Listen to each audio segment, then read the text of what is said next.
This study used a randomized single-subject experimental design. It had a single factor with 3 levels. I participated in each condition in a randomized order multiple times. So IVs, my first condition was exercise. This was a 30-minute beginner's high-intensity interval training exercise video, which I followed along with. It had 2 sets of 10 different exercises, which were completed for 1 minute each, with a 10-second break in between each exercise. There was also an active warm-up and stretch and cool down. It was a combination of plyometrics, core, and strength exercises. My second condition was meditation, so I listened and followed along with track 2 on Ross Harris's Mindfulness Skills CD, a mindfulness of breath exercise which focuses on acceptance of thoughts and focusing attention on the breath. It was approximately 25 minutes long.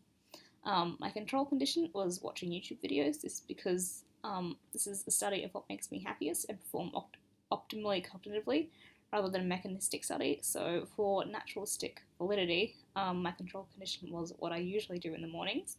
I also watched YouTube videos for only about 30 minutes because it's control for the length of my morning activities. My self-report positive and negative affect measure was the PANASK, which I completed when I was buzzed 4 times throughout the day. This presents you with a list of 20 words, 10 represented of positive and 10 of negative affect. For each word, I rated how much I had felt that emotion since my previous mood assessment on a 1 to 4 scale. Scores for negative and positive affect were derived by averaging scores across each of the 4 assessments. This is a valid and reliable scale that is sensitive to mood fluctuations. To obtain a behavioural positive and negative affect rating, I recorded 4 3 to 4 minute videos throughout the day, and I had a friend code each video using the positive mood, anxiety, and sadness scales from the Iowa Family Interaction Rating Scale.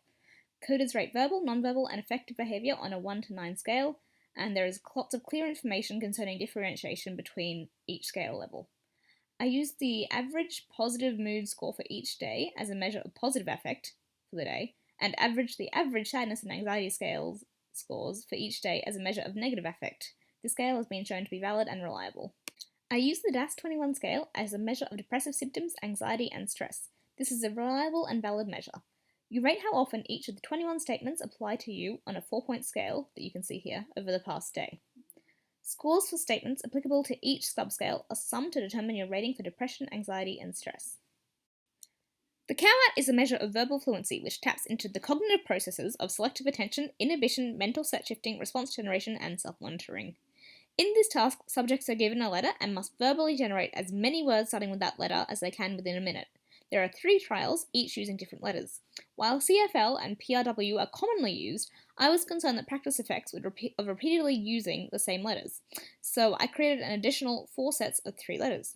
To ensure there was an approximately equal number of potential words to recall in each set, I consulted a database to work out the percentage of words in English that start with each letter in each set, and I made sure that the percentages were roughly equal. The DV is the total number of words generated across the 3 trials. To measure memory, I used a computerized version of the forward-backward digit span task using the procedure of Wood et al. This is more valid and reliable than the procedure used in the WASTE tests. In the forward task, I was read a series of numbers and had to recall them in the order they were read to me, and in the backwards task, I'd have to recall these numbers in the reverse order. There were 14 trials for each task. The amount of numbers read out in each trial, starting at 3 for the forward task and 2 for the backwards task, increased by 1 with correct recall and decreased by 1 with incorrect recall. The maximum span I could correctly recall during the task was taken as a measure of my short-term memory for the forward task and my working memory for the backwards task. The Stroop task was used to measure selective attention. In this task, you're presented with 2 sets of 25 words at a time, and you have to say the colour of the ink that each word is written in as quickly as you can. There are 2 conditions, one in which the ink colour of the 25 words matches the colour that the word represents, the congruent condition, and one in which they do not match, the incongruent condition. The time it takes you to say all 25 words is recorded for each condition.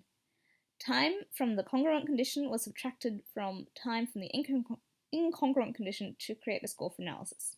To reduce error variance, I measured daily negative events. My phone buzzed me 4 times throughout the day, and I wrote down the most negative event that occurred since the last buzz. The events that occurred had to be external events, not internal ones, to prevent the compound of emotion and external stresses. I then rated the unpleasantness, stressfulness, and importance of the event on a 7-point scale, ranging from not at all to very much.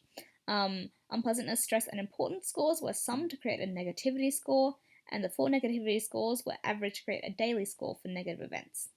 This research indicates cognitive performance increases over repeated trials, so I included day of experiment as a covariate in the cognitive analyses to control for this. Because fatigue can influence cognition, it was controlled for to reduce error variance using the real-time digital fatigue score, a self-report 10-point rating scale that is valid and reliable. At 30, I would roll a dice to determine whether I got up and exercised, meditated, or browsed YouTube videos in my room. The lights were on to control for environmental effects.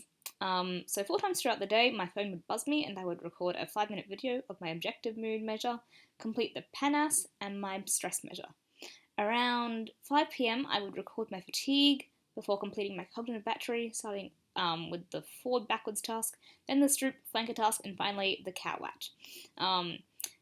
These were completed in my room with the lights on, and my computer volume and brightness settings were held constant to control for any differences there. Before bed, I'd also complete the DAS 21 scale